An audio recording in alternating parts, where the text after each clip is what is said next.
अस्सलाम वालेकुम and a very warm welcome. आप देख रहे हैं आज पाकिस्तान, मैं हूं सिफ्रा इकबाल।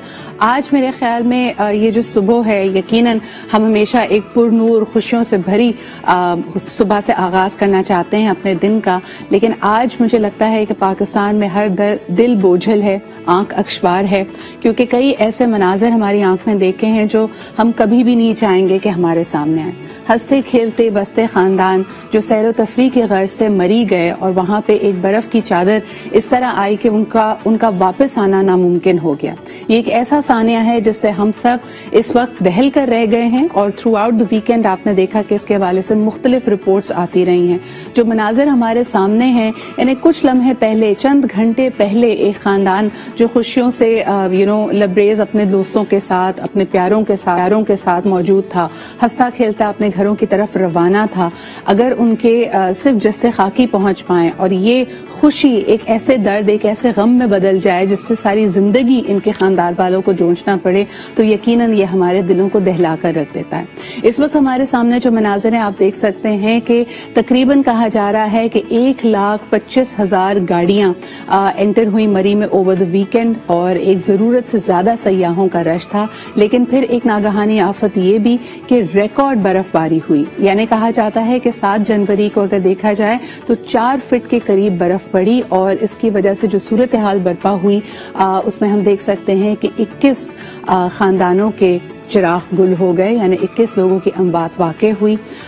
इसकी भी इब्तदाई तहकीकाती रिपोर्ट आ रही है, मुख्तलिफ क़यास आराइयाँ हैं। कुछ लोगों का ख्याल है कि हाइपोथर्मिया यानी दे फ्रोज टू डेथ, इतनी शिद्दत थी सर्दी की कि ये अपनी गाड़ियों में जहाँ बैठे थे वहीं पे इनके हाइपोथर्मिया की वजह से इनकी वफात हुई। और दूसरी एक थ्योरी ये है कि कार्बन मोनोऑक्साइड, जो कि एक खड़ी गाड़ी में अगर आपने इंजन ऑन किया हुआ हो, हीटर चल रहा हो, शीशे बंद हो, तो आपको पता भी नहीं चलता क्योंकि गाड़ी का जो साइलेंसर होता है वो ब्लॉक हो जाता है और एक रिवर्सल मोनोऑक्साइड आती है जो तकरीबन 1 से 1.5 मिनट में काफी है, आपको एक तो गुनूदगी में ले जाती है और उसके बाद आपकी मौत वाक़ई हो सकती है। तो मुख्तलिफ क़यास आराइयाँ हैं, लेकिन हतमी तौर पे कुछ नहीं कहा जा सकता। इन तमाम लोगों की इनकी तदफीन कर दी गई है। हमारी दुआ है कि अल्लाह ताला इनके घर वालों को सब्र जमील अता करे। लेकिन अब जो इसके एडमिनिस्ट्रेटिव रिलेटेड मामलात हैं, आप देख सकते हैं कि इस वक्त एक कोहराम बरपा है कि क्या इस कैटास्ट्रोफी को, ठीक है जी, एक नागहानी आफत थी कि जरूरत से ज्यादा रिकॉर्ड बर्फबारी हुई, किसकी जिम्मेदारी बनती है? रियासत के जो इदारे हैं, जो एडमिनिस्ट्रेशन है, क्या उनकी कोताही रही? क्या लोगों ने खुद इसमें अपने आप को सेफ नहीं किया? क्या उनकी इग्नोरेंस थी? क्या हम सोशल मीडिया का, मेन स्ट्रीम मीडिया का इस्तेमाल कर सकते थे उनकी आगही को बढ़ाने के लिए? हमने कल तक देखा जब शेख रशीद साहब interior minister on Saturday and Sunday he came on से कि हम इस वक्त भी सयाहों को मरी जाने से रोक रहे हैं। यानी ये तमाम खबरें आने के बावजूद लोगों की ख्वाहिश थी, और अगर कोई आधे रास्ते होता था तो उसका ख्वाहिश थी कि हम पहुंच ही जाएं तो ये ज्यादा बेहतर है।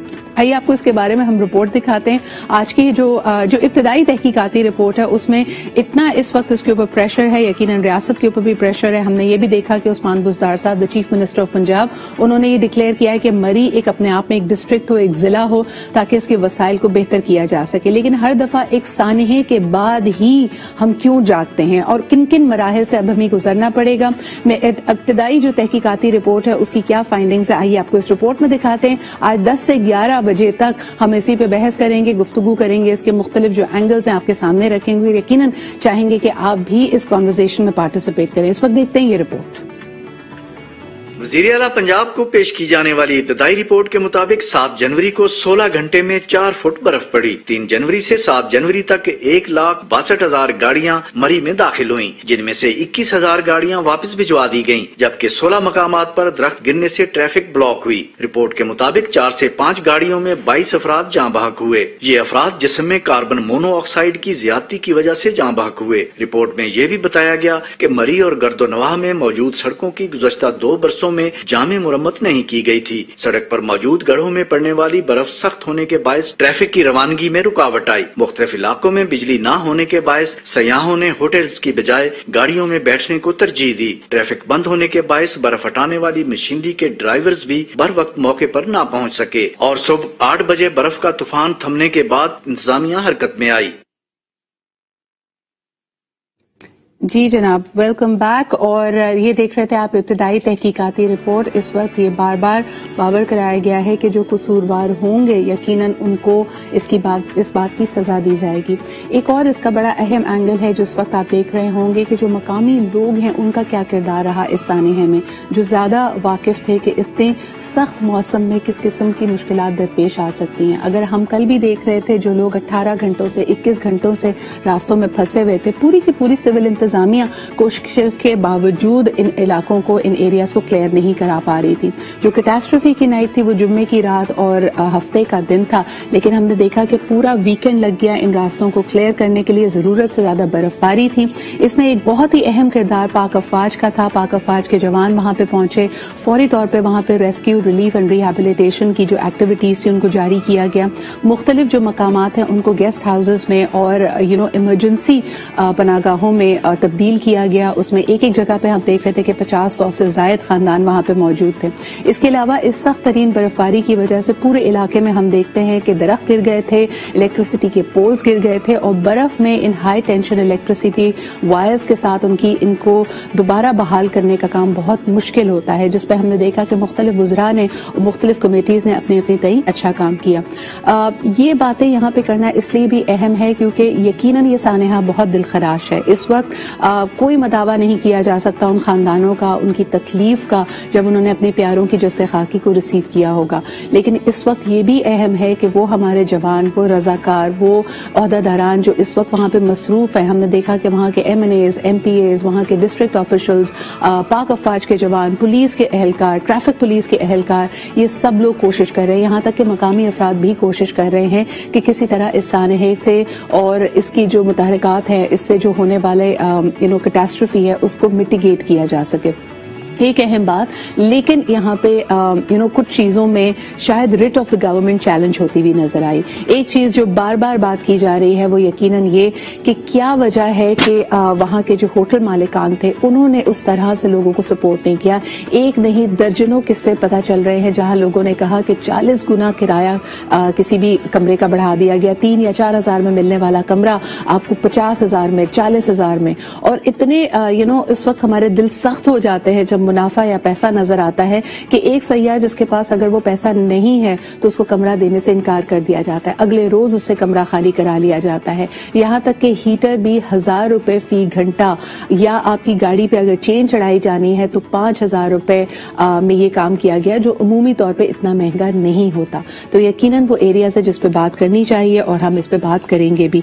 आपको एक और रिपोर्ट दिखाते हैं। यकीनन वो सयाह जो जान की बाजी हार गए, उनके जस्ते खाकी को उनके आबाई गांव में जब पहुंचाया गया, रिक्कत आमेज मनाजिर थे, इनको सुपुर्द खाक कर दिया गया। इस हवाले से भी दिखाते हैं आपको ये रिपोर्ट। मर्दान में 4 कजनों के जनाजे उठे तो कोहराम मच गया, हर आंख अश्कबार थी। अल्लाहु अकबर। अस्सलामु अलैकुम व रहमतुल्लाह। अस्सलामु अलैकुम व रहमतुल्लाह। अस्सलामु अलैकुम व रहमतुल्लाह। अस्सलामु अलैकुम व रहमतुल्लाह। ताजा ग्राम चढ़चोड़ और लोंडखोड़ के रिहायशी 4 नौजवान सोहेल खान, मोहम्मद बिलाल, असद खान और बिलाल हुसैन को आबाई कब्रिस्तान में सुपुर्द खाक किया गया। नमाज जनाजा में इलाका मकीनों ने भी बड़ी तादाद में शिरकत की। अवाम ने नौजवानों की अलमनाक मौत पर गहरे रंजो गम का इजहार किया। सानेहा मरी में जान की बाजी हारने वाला असद खान 7 बहनों का इकलौता भाई था। उसने सौगवारों में 8 माह का कमसिन बेटा हाशिम भी छोड़ा है। चारों नौजवानों की लाशें गुज़िश्ता शब मरी से आबाई इलाकों में पहुँचाई गई थी। जी जनाब, आप देख सकते हैं कि बहुत ही तकलीफ दे एक सिचुएशन है और यकीनन इस वक्त हमारी तमाम तर दुआएं और तमाम तर जज्बात उन लोगों के साथ हैं जिनकी फैमिलीज के साथ ये बहुत बड़ी कैटास्ट्रोफी हुई है।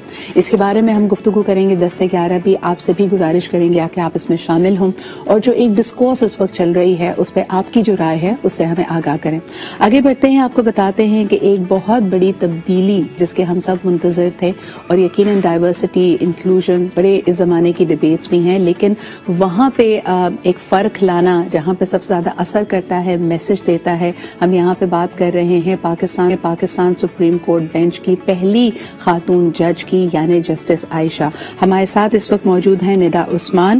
آپ جانتے ہیں کہ she has been working towards inclusion of women in the legal fraternity and the systems for very long. اور آخری دفعہ جب ہماری ابھی حال ہی میں ان سے گفتگو ہوئی تو ہم نے پوچھا تھا کہ کب یہ بہت بڑی تبدیلی دیکھتے ہیں. آئے ہوئے ان سے جانتے ہیں کہ خواتین وکلا میں اور پوری وکلا برادری میں اس خبر کا کس طرح خیر مقدم کیا جا رہا ہے اور اس کے کیا اثرات ہوں گے. السلام علیکم ندا.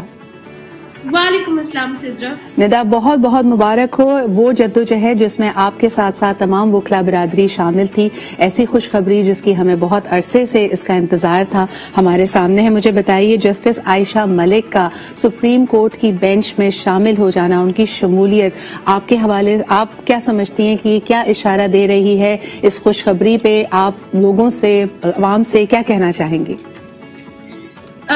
دیکھیں جی، خواتین کی نمائندگی جو ہے وہ ابھی بھی مطلب ہم یہ تو نہیں کہہ سکتے کہ سفیشینٹ ہے، لیکن یہ پہلا قدم ہے اور یہ بہت ہی خوش آئین بات ہے. اس پہ پوری قوم کو مبارکباد دینا چاہوں گی کیونکہ یہ ایک انفرادی سکسیس نہیں ہے. اور مطلب جب خواتین کی نمائندگی آپ کو اپنی عدالت عظمیٰ میں نظر آئے گی تو یقیناً اس میں فیصلہ سازی میں اس کی جھلک ہمیں دکھے گی، اور اس سے 50% جو آپ کی آبادی ہے اس کی جو زندگی ہے اور lived experiences ہے، آپ دیکھیے گا کہ اس میں ضرور فرق پڑے گا. بالکل صحیح. مجھے یہ بتائیے ندا، کل بھی میں نے ایک آرٹیکل اسی حوالے سے لکھا جہاں ہم انکلوژن، ڈائیورسٹی، خواتین کی ہر شعبہ زندگی میں اور جو ہائیسٹ ڈیسیجن میکنگ پلیسز ہیں وہاں پہ شمولیت سے یقیناً ایک بہت ہی پازیٹیو میسج پوری سوسائٹی میں جاتا ہے. لیکن وہیں ہم یہ دیکھتے ہیں کہ انٹرنل ریزسٹنس کا بھی یہ جو ایشو ہے وہ شکار رہتا ہے. کئی لوگ یہ سمجھتے ہیں کہ یہ انجینئر کر کے خواتین کی شمولیت کی جا رہی ہے اور یہ انٹائرلی میرٹ بیس نہیں ہے. یقیناً جسٹس عائشہ ملک کے بارے میں ایسی کوئی بات نہیں کی جا سکتی. ہر انٹائر کریئر از illustrious, از میریٹوریس. لیکن یہ جو ریزسٹنس خواتین بیجا فیس کرتی ہیں اس کے بارے میں آپ کیا کہیں گی؟ اٹس کمپلیٹلی unnecessary، لیکن یہ ہمارے معاشرے کی ایک ریالٹی ہے اور یہ پہلی دفعہ نہیں ہو رہا. ایسا ہمیشہ ہی ہوتا ہے کہ جب بھی کسی خاتون کو آپ نے کسی لیڈرشپ پوزیشن پہ تعینات کرنا ہوتا ہے تو اس میں جو ہمارے سوشولوجیکل رویے ہیں، جو ہمارے سوسائٹی میں ہم نے سیکھا ہے، وہ اس میں ابھی تک اس طرح سے تبدیلی نہیں آ سکی، اور اسی لیے ہم دیکھتے ہیں کہ آج تک وہ ریزسٹنس جو ہے ہمیں فیس کرنی پڑتی ہے. So that is primarily the reason for it. صحیح. ندا، آپ کیا سمجھتی ہیں کہ خواتین جو وکلا برادری کا حصہ ہیں ان میں اس خبر کے بعد کس قسم کے رسپانسز آئے ہیں، اور کیا آپ کو لگتا ہے کہ جسٹس عائشہ ملک کا عدالت عظمیٰ میں ہونا، سپریم کورٹ کی بینچ میں شامل ہونا آگے بھی مزید خواتین کو انکریج کرے گا to take up a career in the legal fraternity? بالکل. دیکھیں، ابھی تو پروسیس میں ہے کیونکہ ابھی صرف جوڈیشل کمیشن آف پاکستان نے ان کے نام کو اپروو کیا ہے، تو ابھی بھی 2 ہفتے تقریباً لگ جائیں گے. پارلیمنٹری کمیٹی میں بھی ابھی کچھ پروسیڈنگز باقی ہیں، تو اس لیے ہم ابھی تک اپنی جو امید ہے، ابھی تک ہم اپنی سیلیبریشنز کو ہولڈ پہ رکھے ہوئے ہیں کہ جب انشاءاللہ پورا پروسیس ہو جائے گا تو ہم اس کو تب سیلیبریٹ کریں گے. اور یقیناً یہ ہم سب کے لیے بڑا حوصلہ افزائی کی بات ہے اور ایک راستہ کھلا ہے. ظاہر ہے ہم جب دیکھتے ہیں اپنے جیسوں کو کہ فیمیل لائرز بھی ایسی جگہوں پہ پہنچ سکتی ہیں تو اس میں باقی خواتین وکلا کے اندر بھی وہ جرت اور وہ عزم پیدا ہوتا ہے کہ وہ بھی آگے اس پوزیشن پہ جا سکتی ہیں. بالکل صحیح کہہ رہی ہیں ندا. اور ندا، جس طرح کے the Vice President of America said کہ I probably may be the first but I will definitely not be the last. ایک راستہ نیا کھلا ہے، ایک نیا دریچہ کھلا ہے اور یقیناً یہ خوش آئین ہے. بہت بہت شکریہ ہمارے ساتھ موجود رہنے کے لیے. آج کے اس بہت ہی بوجھل اور ایک دردناک دن میں ایٹ لیسٹ ہمیں کچھ خوشی کی اور کچھ امید کی رمق بھی نظر آتی ہے. ہمارے ساتھ ہونے کا بہت شکریہ. ایک چھوٹا سا بریک لیتے ہیں. We are going to come back with a very special report and a very special day. اس پہ بات کرتے ہیں جی ایک چھوٹے سے بریک کے بعد.